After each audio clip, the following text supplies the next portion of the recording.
Joy University, best emerging university in South India. For admissions, contact.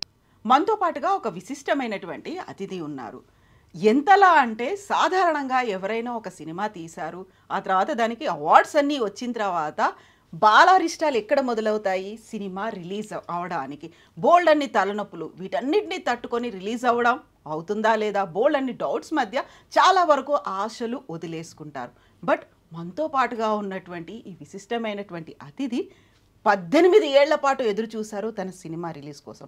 ఆ తర్వాత ఒక ad film మేకర్గా serials వరుసగా నిర్మిస్తూ ఇప్పటికీ ఆల్మోస్ట్ 40 ఏళ్ల నుంచి ఇండస్ట్రీలో ఉన్నటువంటి super senior national and Nandi awards winner Allani Sridhar గారు మనతో పాటుగా ఉన్నారు. శ్రీధర్ గారు నమస్కారం. నమస్తే అండి. ఎలా ఉన్నారు మీరు?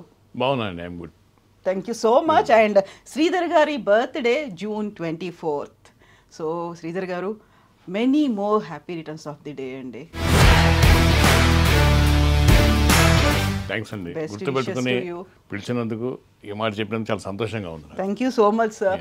యాక్చువల్గా ఏదైనా ఒక ఫిల్మ్ ఇంట్రెస్ట్ ఉంది, వచ్చారు అనుకుంటే వాళ్ళకి ఏదో ఫ్యామిలీ బ్యాక్గ్రౌండ్ ఉందా, లేకపోతే వాళ్ళని వీళ్ళని చూసి వచ్చారా, ఒక ఉత్సాహంతో వచ్చారు అని అనుకుంటాము. మీకు అలాంటి ఏ బ్యాక్గ్రౌండ్ లేదు అసలు. ఒక సాధారణమైనటువంటి ఒక మధ్యతరగతి కుటుంబం.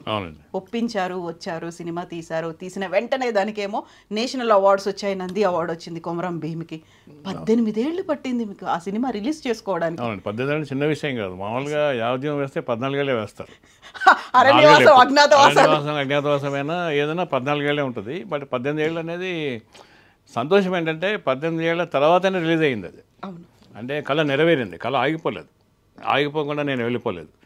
దానివల్ల ఆ సినిమా రిలీజ్ అవ్వడం వల్ల ఎంత సంతోషం కలిగిందంటే, ఆ సినిమాని అప్పటికీ ఆదరించడం. అంటే 18 ఏళ్ళు అనే కాలదోషం లేవని సినిమా అని చెప్పి అప్పుడు రివ్యూస్ రాశారు చాలామంది. అది నాకు సంతోషం అనిపించింది.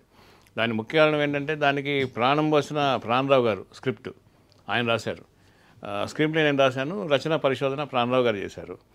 దానికి రూపం ఇచ్చింది కొమరం భీమ్ యాక్ట్ చేసిన భూపాల్ రెడ్డి గారు. ఆ ఇద్దరు 2 కళ్ళండి ఆ సినిమాకి.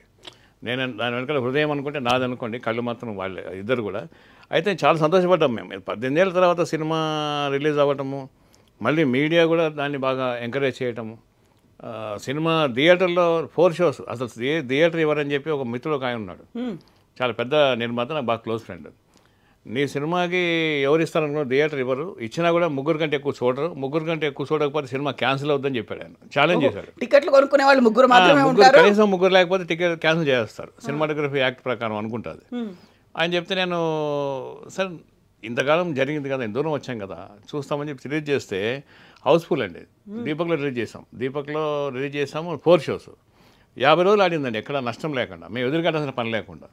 తర్వాత 24 థియేటర్స్ టోటల్ ఓవరాల్ ఏపీ అంతా ఆడింది, అంటే ఉమ్మడి ఏపీ. అప్పుడు అది చాలా బాగుంది అనిపించింది నాకు. ఎందుకంటే ఒక సబ్జెక్ట్ మనం తీసుకుంటే దానిలో మన నమ్మకం ఉంటే ఆ నమ్మకం అనేది నిలబెట్టారనమాట ప్రేక్షకులు. అందుకే మేము ఏం చేసామంటే, ఇది మంచి అభిరుచిన ప్రజలు ఇచ్చిన విజయం అని చెప్పి పెద్ద యాడ్ కూడా ఇచ్చుకున్నాం మేము ఆ రోజుల్లో. సో అది కొమరం భీమ్ కదండి. మీరు గుర్తు చేశాక మళ్ళీ ఆ వెబ్సైట్ ఓపెన్ అయిపోయింది నాకు. అంతే కదా. ఇప్పుడు యాక్చువల్గా ఏదైనా ఒక సినిమా తీశారు, 18 ఏళ్ల పాటు ఎదురు చూసారు అంటే ఫేడ్ అవుట్ అయిపోతుంది అనేది ఉంటుంది, మనకి కాంటెంపరీ కాదేమో అనే ఒక ఫీల్ ఉంటుంది. కాకపోతే మీరు ఎంచుకున్నటువంటి కథ కూడా అదే కదా, కొమరం భీమ్ మీద, ఆయన బయోగ్రఫీ మీద తీసినటువంటి సినిమా అది. కాకపోతే 18 ఏళ్ళు పట్టింది. సరే, మీరంటే ఒక పట్టుదల ఉండొచ్చు, మీకు రిలీజ్ చేయాలి అనేటువంటి అది ఉండొచ్చు. కాకుండా ప్రతిసారి ఏడాదికేడాది పోస్ట్పోన్ అవుతూ వస్తుంది. చూస్తే 18 ఏళ్ళు వచ్చేసాయి ఆ సినిమాకి అప్పటికే. యాక్చువల్గా ఆ ఏజ్ కంపేర్ చేసుకుంటే టీనేజ్ అంతే కదా. 18 years అంటే ఏంటండి అసలు? ఏమంటారు, యమన్లోంచి మనం మధ్య వయసులో వచ్చేస్తాం అది అసలు. నేను వృద్ధాప్యం వస్తాను అనుకున్నాను, లక్కీగా మధ్య వయసులో. మేబీ ఇంకో 18 ఏళ్ళు అయితే నేను ముసలాన్ అయి ఉండేవాడిని. వృద్ధాప్యం అంటే ఆల్మోస్ట్ ఈ ఏజ్లో, ఇప్పుడు ఈ స్టేజ్లో రిలీజ్ చేయాల్సి వచ్చేది, అలా ఉండేది. కాకపోతే దాన్ని ఎట్లా అనుకున్నా అంటే, నేను ఒక బిడ్డలాగా కాపాడుకున్నాను.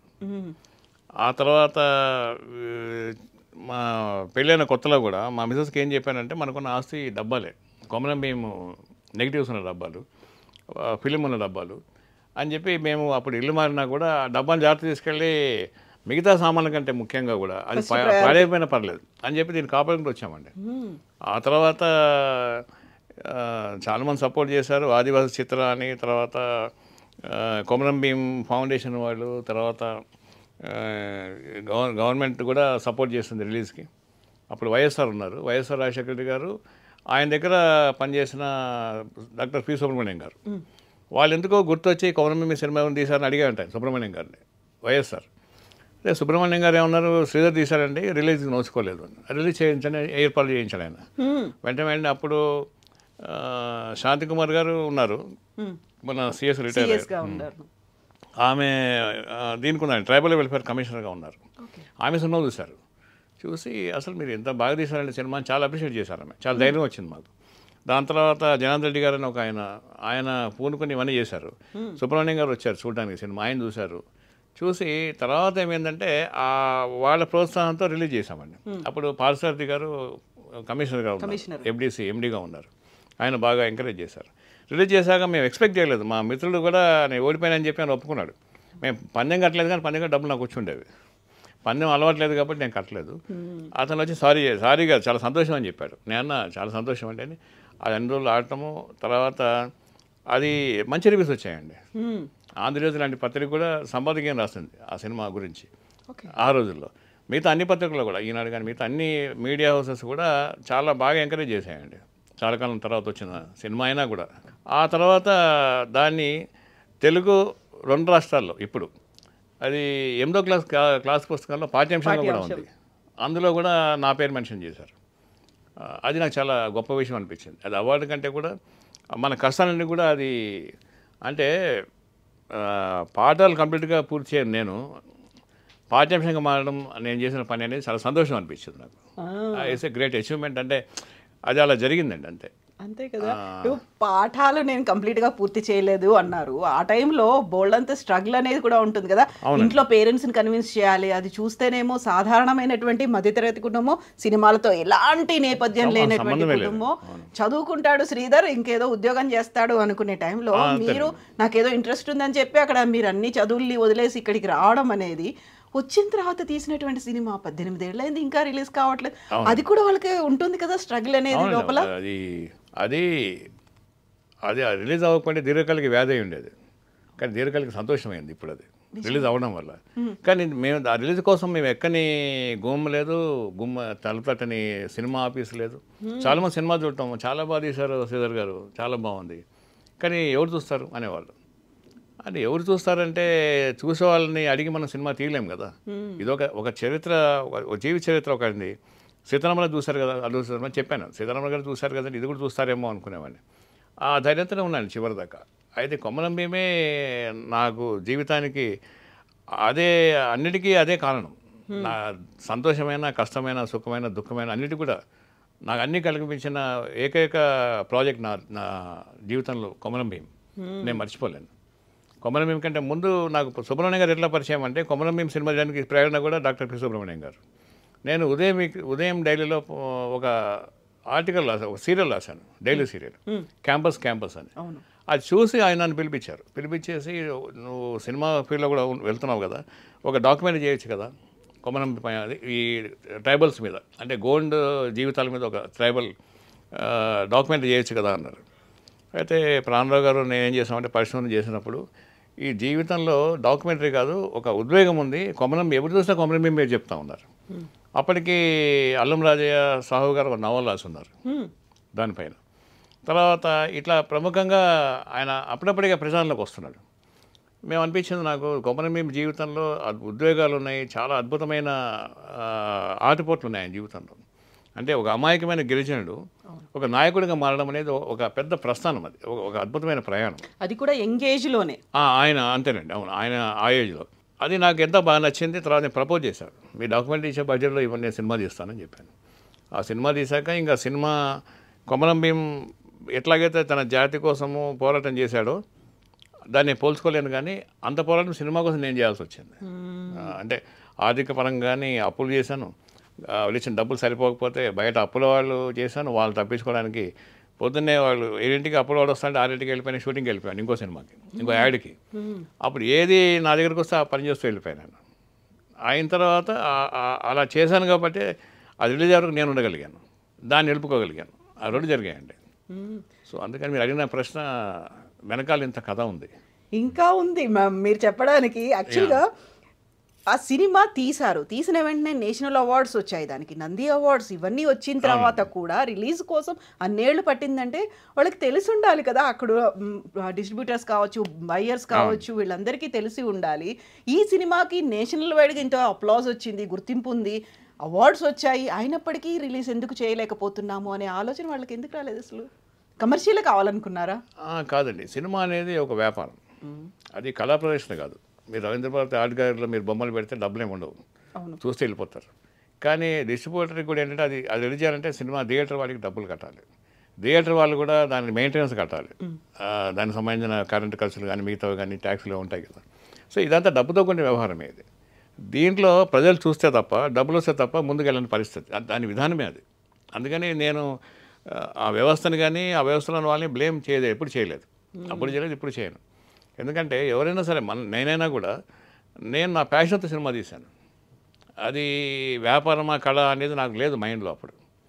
కానీ నేను బయటకు పంపించాల్సి వచ్చినప్పుడు ప్రేక్షకుడికి నాకు మధ్యలో ఉండే డిస్ట్రిబ్యూషన్ వ్యవస్థ కానీ, లేదా పంపిణీదారులు కానీ, లేకపోతే థియేటర్స్ కానీ, వాళ్ళు డబ్బుతోనే సంబంధం, మినిమం కూడా లేకుండా వాళ్ళు చేయలేరు. వాళ్ళకి నమ్మకం కావడానికి 18 ఏళ్ళు పట్టిందండి. మేబీ అప్పటికి ఉద్యమాలు వచ్చాయి, ప్రత్యేక తెలంగాణ ఉద్యమం ఉధృతంగా ఉంది. తర్వాత ఆ మూమెంట్లో చూస్తారేమో నాకు ఆశ వాళ్ళు కూడా ఏర్పడింది. ఆ రకంగా అది రిలీజ్ అయింది. రిలీజ్ అయిన తర్వాత మంచి రిజల్ట్ వచ్చింది, వాళ్ళు హ్యాపీగానే ఉన్నారు, నాకు కూడా నష్టమేం లేదు. ఆ మధ్యలో 18 ఏళ్ల కాలంలో మీరు తీసినటువంటి ఇతర సినిమాలు కావచ్చు, సీరియల్స్ కావచ్చు, అవునండి, హూ ఈజ్ శ్రీధర్ అనేది వాళ్ళకి అక్కడ తెలిసి వచ్చింది కూడా ఆ టైంలో. అవును, అంటే ఇంక వదిలిపెట్టడం కూడా అర్థమైంది వాళ్ళకి, ఇంకా వదిలిపెట్టడు, ఇక గివప్ లేదు, అంటే ఇంక వెనక్కి వెళ్ళిపోవడం అనుకున్నారు.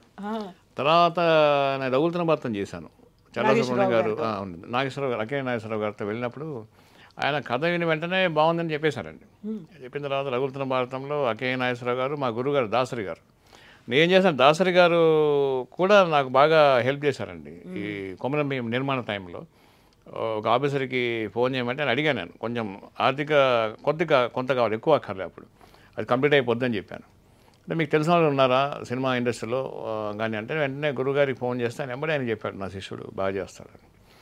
ఆ తర్వాత ఆ సినిమా రిలీజ్ అవ్వడానికి ముందు బి నరసింహరావు గారు ఉన్నారు. బి నరసింహరావు గారు ఇస్ మాభూమి నరసింహరావు గారు ఇప్పుడు ఈ గద్దర్ విధి విధానాల కమిటీ చైర్మన్. ఆయనతో నేను కలిసి ఉన్నాను ఆ టీంలో, కమిటీలో. ఆయన సినిమాని దాన్ని ఒక కలర్ కరెక్షన్ దగ్గరుండి చేయించాను. అంత పెద్ద మనిషి కూడా నా మీద ప్రేమతో, సినిమా మీద ప్రేమతో, అది ప్రజల కోసం అనే ఉద్దేశంలో ఆయన మెడ్రాస్ వెళ్ళి ఆ టైంలో కూడా కూర్చొని మొత్తం కరెక్షన్ గ్రేడింగ్ అని దగ్గరుండి చేశారు. ఆయన అది బాగా తీసుకొచ్చారు, అద్భుతంగా తీసుకొచ్చారు. థ్యాంక్స్ టు నరసింహరావు గారు, ఆయన పేరు కూడా వేసాం దాంట్లో. ఆయన దగ్గర పనిచేశాను నేను నరసింహరావు గారి దగ్గర. నరసింహరావు గారి దగ్గర పనిచేయడం వల్ల నాకు ఏమొచ్చిందంటే, సినిమా అంటే ఏంటి, ఏ సినిమా అంటారని అర్థమైంది. సినిమా ఎలా తీయాలో దాసరి గారి దగ్గర అర్థమైంది. ఓకే, ధైర్యం కూడా దాసరి గారితో వచ్చింది. ఇవాళ నేను ఇంత కంటిన్యూస్గా వర్కులు చేస్తున్నాను అంటే ఆయన దగ్గర నేర్చుకున్న ధైర్యమే. అంటే ఆయన సముద్రం అయితే నీటి పట్టి నేర్చుకుంది. బట్ ఓకే, మనం వెళ్ళిపోవడం, ముందుకెళ్ళడమే, ఇంకా భయపడేది ఏం లేదు. ఇవాళ ఒక ప్రాజెక్ట్ వచ్చింది, చేసేస్తాం, రేపు మార్నింగ్ షూటింగ్, ఓకే, దానికి సంబంధించి మ్యాక్సిమం ట్రై చేస్తాం. అట్లాంటి అలవాటు అయిపోయింది మనస్తత్వం. అలా అలవడం వల్ల సర్వైవల్ అలా జరిగింది నాకు. అలాగే నేను ఉండగలుగుతాను ఇప్పటికి కూడా. ఇవాళ కూడా నేను కొమరం భీం కంటే ముందు యాడ్స్ చేసాను, చిన్న యాడ్స్. అప్పటి నుంచి మొదలు పెడితే ఇప్పుడు దాకా ఏ రోజు నేను పని లేకుండా వెళ్ళానండి. ఏదో ఒకటి, అంటే స్క్రిప్ట్ రాసుకోవటమో, సినిమా వర్కో, లేకపోతే యాడ్సో, లేకపోతే షార్ట్ ఫిల్మో, ఏదన్నా ఒక ఎడ్యుకేషనల్ ఫిల్మో, అవేర్నెస్ ఫిల్మో చేస్తూ ఉంటాను. ఎప్పుడైతే నాకు, ఎందుకంటే అది కనుక చేయలేకపోతే నాకు విత్డ్రాయల్ సింప్టమ్ వచ్చి నాకు ఆగిపోతుంది శరీరం అనిపిస్తుంది. ఇప్పుడు చూడండి, ఒక అలవాటైన వాళ్ళకి, మొత్తం మంది అలవాటైన వాడికి ఆపేస్తే వాడికి నరాలన్నీ ఆగిపోతుంది, విత్డ్రాయల్ సింప్టమ్ అంటారు దాన్ని. అలా విత్డ్రాయల్ సింప్టమ్ లేకుండా నేను ప్రయత్నం చేస్తున్నాను అనమాట. అది నేను గొప్పగా చెప్పుకోవట్లేదు, అంటే ఇప్పుడు చాలా ఆ అదృష్టం నాకు ఈ సమాజం ఇచ్చింది, ఇండస్ట్రీ ఇచ్చింది. ఇప్పటికి మనం ఏదైనా పని అడిగితే నాకు ఎవరు నో చెప్పరు, ఏదో పని ఇస్తారు, చేసేసమంటారు. అది గవర్నమెంట్ యాడా, లేకపోతే మామూలుగా ఒక ఎన్జిఓ ఆర్గనైజేషన్ ఇచ్చే డాక్యుమెంటరీయా, ఓ సినిమానా, ఏదన్నా కూడా అట్లా అలవాటు అయిపోయిందండి. సో అందుకని ఇవాళకి నేను ఇలాగా ఉన్నందుకు, ఇలా ఉండగలుగుతుంది, ఇంకా చాలా కాలం ఉండాలనుకుంటున్నందుకు నాకు ఈ మీడియా ఇచ్చిన మీలాంటి వాళ్ళు ఇచ్చిన ప్రోత్సాహం చాలా ఎక్కువ అండి నాకు. అది చాలా, ఇప్పుడు ఎందుకంటే ఇప్పుడు నేనేమి ఫామ్లో లేను, సక్సెస్ లేను, అయినా పిలిచి మీరు ఇంటర్వ్యూ చేస్తున్నారు, శుభాకాంక్షలు చెప్పారు, అంతకంటే నాకేం కావాలి, నేను కోరుకుంటాను. నాకు ఈ భవిష్యత్తు ధైర్యం ఇచ్చేది ఇలాంటి సంఘటనలే. I'm happy for this.